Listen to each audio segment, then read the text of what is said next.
मेणबत्ती पेट नाही, पहिला मेणबत्ती पेट, पहिली मेणबत्ती पेट.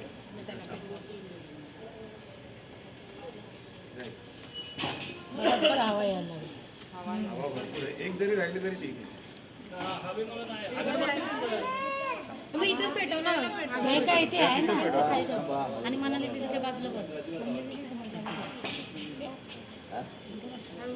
काय म्हणाले त्याच्या बाजूला खाली बस झालं. सुगंध होईपर्यंत राहिले तरी रुक ना इतना परेशान एक करते एक लावा मेणबत्ती.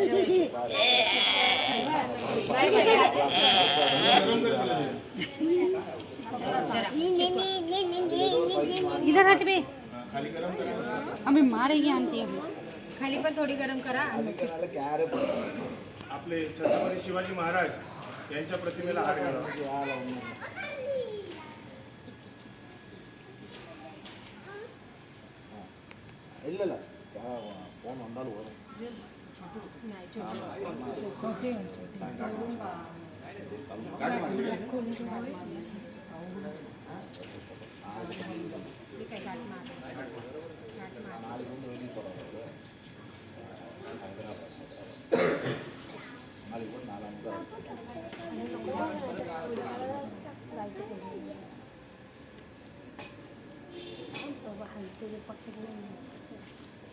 छोड़ूंगी नहीं तुमको मैं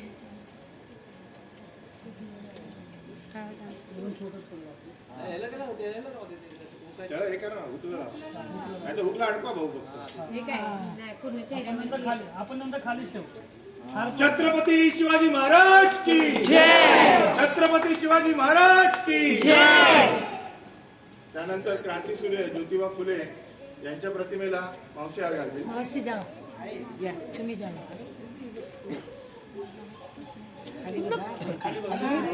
गिरची आहे हो अन्विका.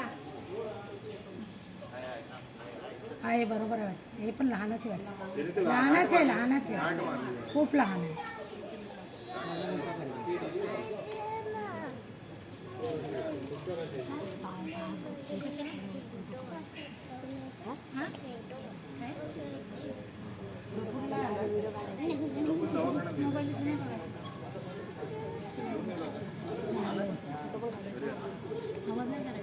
क्रांतीसूर्य ज्योतिबा फुले की जय. क्रांतीसूर्य ज्योतिबा फुले की जय. त्यानंतर मी आपल्या उपाध्यक्षांना विनंती करतो त्यांनी बाबासाहेबांच्या प्रतिमेला हार घालावा.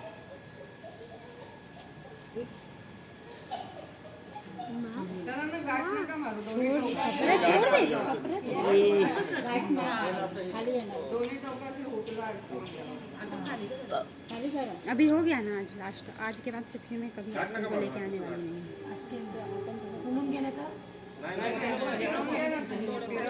अच्छा ये नाही हो. त्याच्याकडून तसंच घे.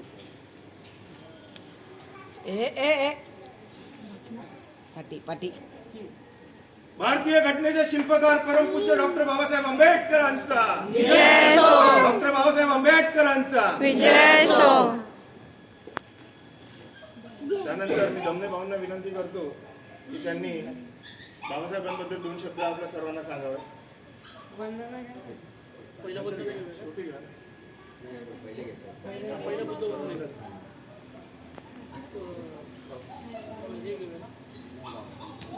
पंचशील घे. पंचशील.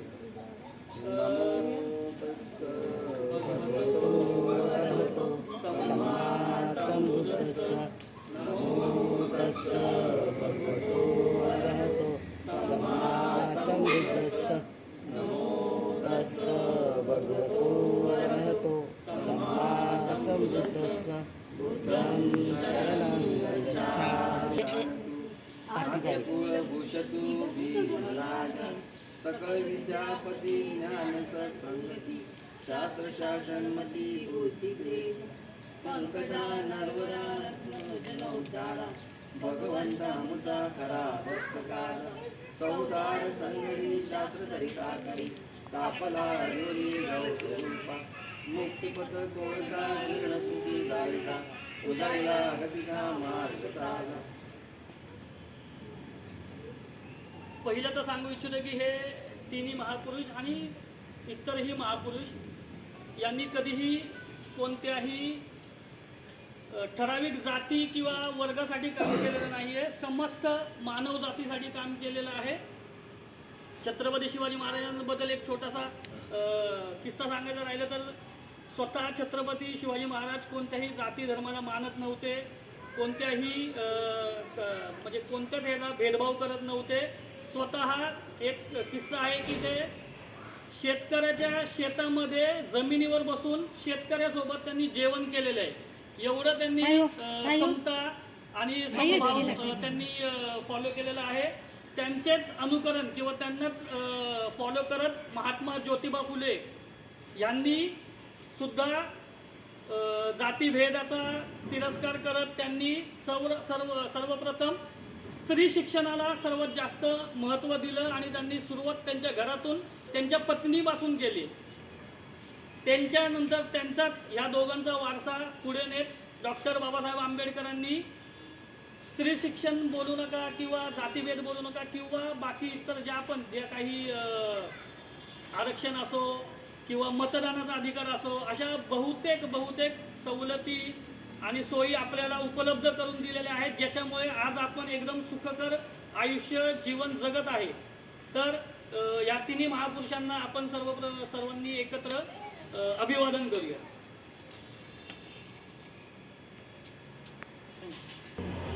मैं जानबूझकर हिंदी में बोलूँगा क्योंकि यहाँ पर हिंदी भी कुछ लोग तो उनकी तरफ भी आज के दिन का जो महत्व हो उनकी तरफ ये मैसेज जाना चाहिए. मेरा नाम श्रीकांत यादव है और मैं धनश्री और अमित इनका पापा हूँ. तो आज पूरे विश्व में डॉक्टर बाबा साहब अम्बेडकर की जयंती मनाई जा रही है. भारत में नहीं बल्कि पूरे विश्व में बड़े जोर से धूमधाम से मनाई जा रही है, क्योंकि बाबा साहब अम्बेडकर को भारत में नहीं पूरी दुनिया मानती है. जिस देशों में बाबा साहब अम्बेडकर को माना है, आज वो देश है ना तरक्की के मोड़ पर. तो आज इस बाबा साहब अम्बेडकर के जयंती के अवसर पर मैं यहाँ जमे हुए सभी मूल निवासी बहुजनों को अधिक बधाई देता हूँ. अभी ये मैंने 2 शब्द यूज़ किया, मूल निवासी बहुजन. अभी बहुजन कौन है? बहुजन में मराठा, कुंभी, साली, माली, तेली, तमुड़ी, अभी दंगल, मुसलमान, जैन, लिंगा, ये सभी लोग बहुजन हैं. और ये सब यहाँ देश के कौन है?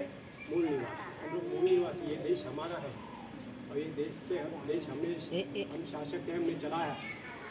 आज इस अवसर पर आपको सभी को मैं ये बधाई देता हूँ. डॉक्टर बाबा साहब अम्बेडकर के पास में जो फोटो है वो है महात्मा फुले जी. अब महात्मा फुले को बहुत कम जानते हैं, किसके घर में है ये मुझे मालूम, लेकिन बाबा साहब अम्बेडकर उनको गुरु मानते हैं. अब उनको क्यों गुरु मानते हैं? क्योंकि वो शिवाजी महाराज को गुरु मानते हैं. अभी शिवाजी महाराज किसको गुरु मानते हैं? संत तुकाराम महाराज को संत तुकाराम मानते हैं. नामदेव को नामदेव मानते हैं. तथागत गौतम बुद्ध को. ये जो लिंक है, ये जो चैन है, ये हम लोग को इकट्ठा करके महापुरुषों का अधूरा काम पूरा करना है. तो आज के दिन में हम लोग को क्या संकल्प लेना है? हम लोग को आज क्या चिंतन मनन करना है? जिस महापुरुषों ने हमें हमारे गुलामी से आज़ाद करने के लिए जो संघर्ष किया, त्याग किया, बलिदान किया, अपमान सहन किया और उनकी बहुत उनको तकलीफ हुई, उनको आज के दिन में हम लोग को संकल्प करना है कि जहाँ हम लोग रहते हैं उस जगह में या तो भारत में कहीं भी हम लोग रहते तो हम लोग को महापुरुषों को इकट्ठा करके एक तरह से संयुक्त जयंती बना के मनाते तो क्या होगा? एक समाज एक हो जाएगा. अब कौन सा समाज है? मराठा, कुंभी, शाली, माली, तेली, तपोली, अभी गंदर, मुसलमान, OBC, SC, ST, ये सब कौन है? भोजन. ये सब हम लोग को आज का दिन का महत्व समझ के इसका संकल्प करना है कि हम सब एक रहेंगे, एक जुट के भाईचारा बनाए करेंगे. तो आज के दिन का यही महत्व है. बाबा साहब अम्बेडकर ने महात्मा फुले को गुरु माना, क्योंकि महात्मा फुले पढ़े लिखे नहीं है. गुरु क्यों माना? बाबा साहब अम्बेडकर दुनिया का सबसे बड़ा पढ़ा लिखा, सबसे बड़ा, जिसको अमेरिका मानती है, सब बड़े बड़े देश मानते. क्यों पढ़ा लिखा इसके लिए नहीं मानते? क्योंकि बाबा साहब ने जिसको गुरु माना है वो है महात्मा फुले, जो अनपढ़ ज़्यादा पढ़े लिखे नहीं, लेकिन उनमें वो बात थी. क्या बात थी? कि उन्होंने समाज के लिए काम किया. और वही समय में महात्मा फुले ने भारत के अंदर सबसे पहले स्कूल बनाए। किसके लिए? महिलाओं के लिए। मालूम है कि आप लोगों को पता नहीं है, लेकिन पहली स्कूल किसने बनाई? वो समय में महिलाओं को बाहर निकलने के लिए अधिकार ही नहीं था।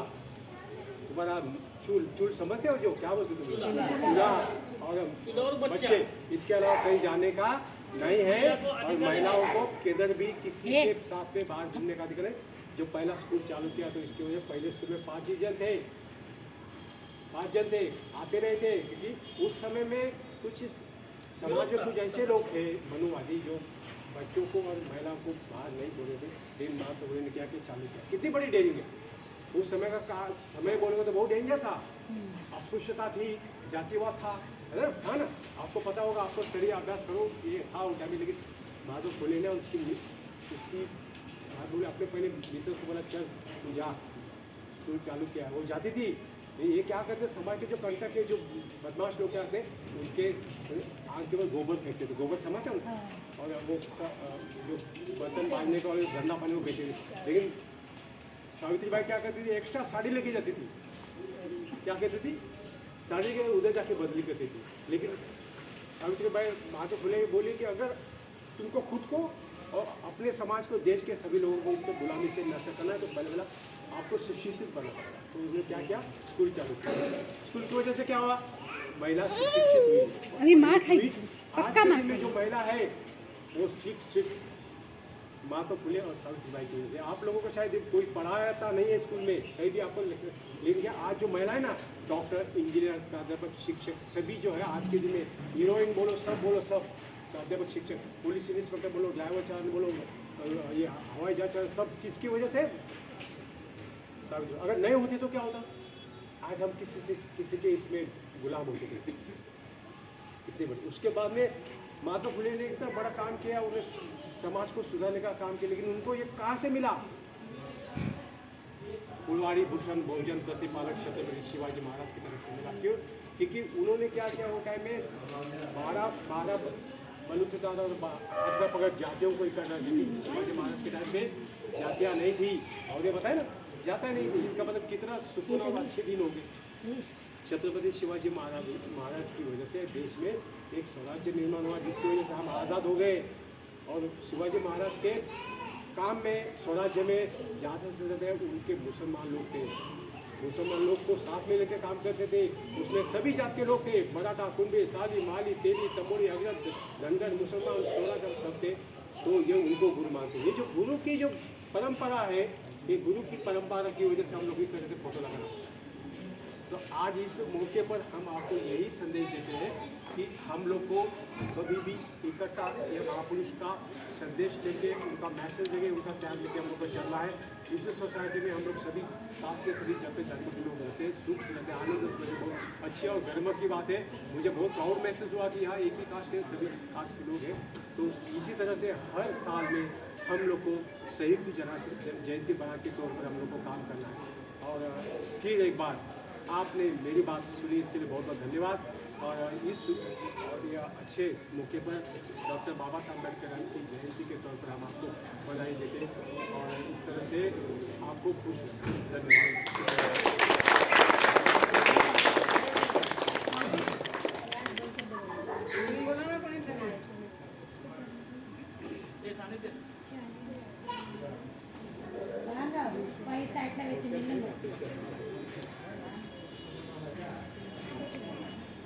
सर्वप्रथम डॉक्टर बाबासाहेब आंबेडकर यांच्या 134व्या जयंतीनिमित्त तुम्हा सर्वांना हार्दिक शुभेच्छा। फुलवाडी भूषण बहुजन प्रतिपालक छत्रपती शिवाजी महाराज, राष्ट्रपिता ज्योतिबा फुले आणि भारतीय घटनेचे शिल्पकार डॉक्टर बाबासाहेब आंबेडकर आणि सर्व ज्या महापुरुषांनी क्रांती केली, आंदोलन केलं, संघर्षाने आम्हाला हक्काधिकार बहाल केले, ते सर्व महापुरुष आणि महानायकांच्या विचारांना विनम्र अभिवादन।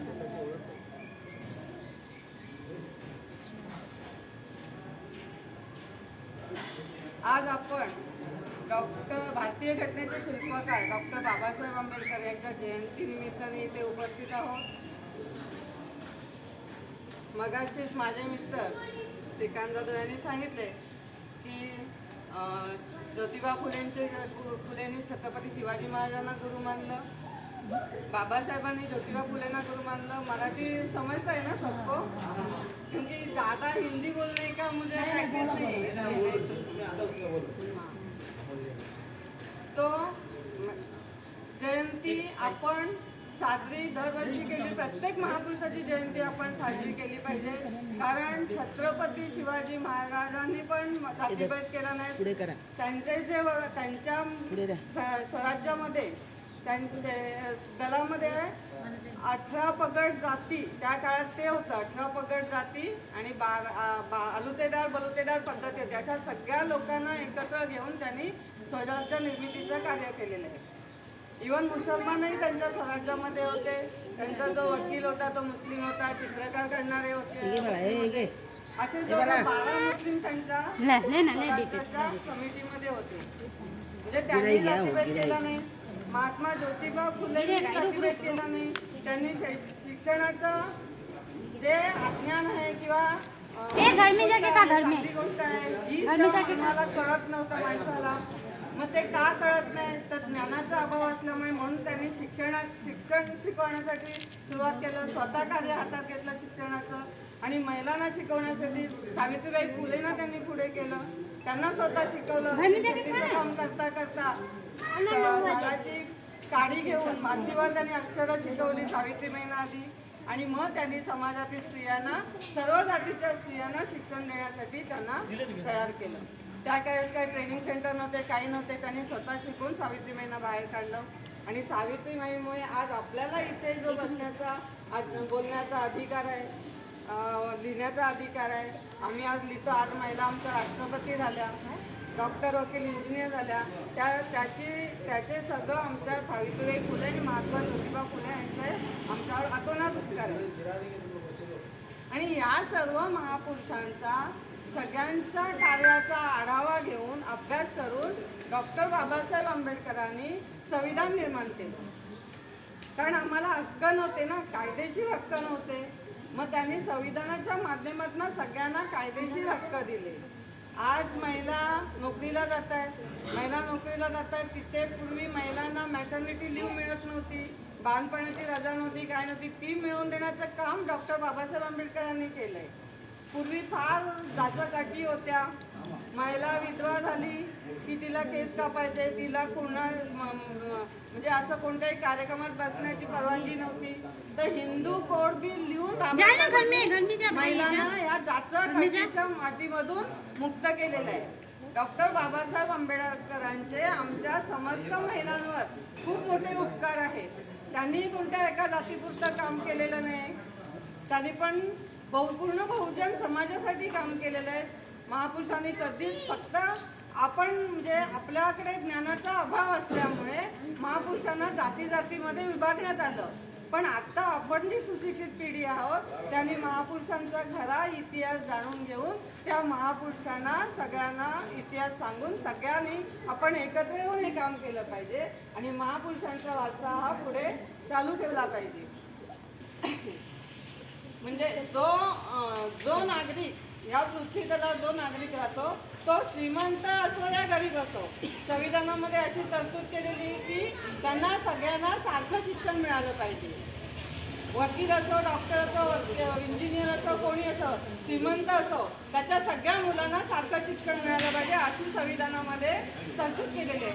पण आज तसं शिक्षण आम्हाला सगळ्यांना मिळतंय का हा पण आपण विचार केला पाहिजे. म्हणजे ह्या जयंतीच्या निमित्ताने, कार्यक्रमाच्या निमित्ताने आपण त्या परिस्थितीची, आजच्या परिस्थितीची एक समीक्षा केली पाहिजे आणि ती समीक्षा करून पुढील कार्य आपण हातात घेऊन काम केलं पाहिजे. कारण ह्या जी पिढी आहे, हे लहान लहान मुलं आहेत, त्यांची पिढी आहे, पुढे चालून खूप अंधकारमय त्यांच्या वाट्याला जीवन येणार आहे. आजची परिस्थिती जर आपण बघता पुढे जे वातावरण निर्माण होत आहे आताच्या परिस्थितीत येणार काय म्हणजे ज्यांच्याकडे पैसा आहे ते मुलांना शिक्षण देऊन देतील. आता तुम्हाला सगळ्यांना माहिती असेल सरकारी नोकऱ्या संपवण्यात आलेल्या आहेत. सगळं खाजगीकरण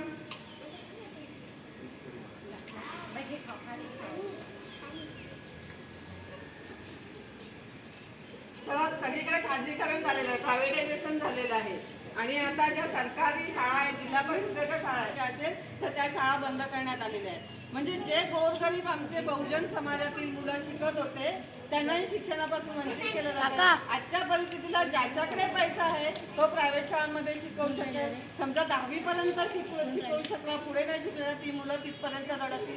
असं करून शिक्षणाची गळतीला पुन्हा सुरुवात होणार नाही. हे जर होऊ द्यायचं नसेल तर आम्हा महिलांना हा महापुरुषांचा इतिहास, महिलांनाच नाही पुरुषांना पण महापुरुषांचा सगळा खरा इतिहास जाणून घेऊन त्या पद्धतीने आपण काम केलं पाहिजे आणि आपल्या मुलांना अधिकार मिळण्यासाठी, शिक्षण मिळण्यासाठी, नोकरी मिळण्यासाठी आपण संघर्ष केला पाहिजे. महापुरुषांनी संघर्ष केला म्हणून आम्हाला अधिकार मिळाले, नोकऱ्या मिळाल्या, आम्ही शिकलो. पण आपल्या मुलांना जर हे सगळं मिळण्यासाठी, शेवटपर्यंत मिळण्यासाठी, सगळ्या पुढच्या पिढीला, त्याच्या पुढच्या पिढीला मिळण्यासाठी आपल्याला काम करावं लागेल. आणि ह्या जयंतीनिमित्ताने आपण हा संघर्ष केला पाहिजे आणि महिलांनी जास्त पुढे आलं पाहिजे. कारण महिलांना आजच्या परिस्थितीला तुम्ही अनुभवत असाल की ठिकठिकाणी 5, 6, 10 वर्षांच्या मुलींवर बलात्कार आज होत आहेत.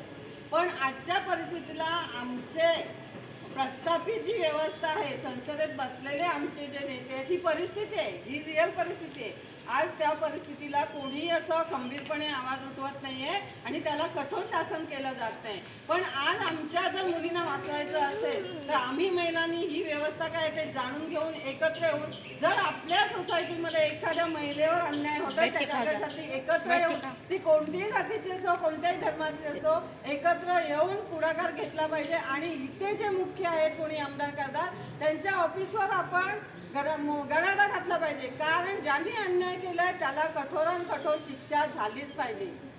आम्ही 50% संख्या आमची महिलांची आहे. 50% महिला आम्ही जर एकत्रित होऊन कुठल्याही अन्यायाला प्रतिकार केला तर त्या अन्याय करणाऱ्याला कठोर शासन होऊ शकतो. पण आपण महिला घरातच बसलोय, घराच्या बाहेर पडत नाही, काय परिस्थिती आहे ती आपण जाणून घेत नाही. म्हणून आज जयंतीनिमित्ताने मी माझ्या सगळ्या महिलांना हेच आवाहन करत आहे की काय परिस्थिती आहे, मागच्या महापुरुषांचा आढावा आणि परिस्थिती आजची काय आहे आणि आज किती अन्याय त्याचा वाढला याचा अभ्यास करून आपण महापुरुषांचाही वास्तविक इतिहास, त्यांच्या वास्तविक जीवनाचा इतिहासाचा अभ्यास करून आपण पुढे अन्यायाला प्रतिकार करण्यासाठी पुढे व्हा. एवढेच 2 शब्द मी इथे बोलते. जय भीम, जय जिजाऊ, जय शिवराय, जय भारत.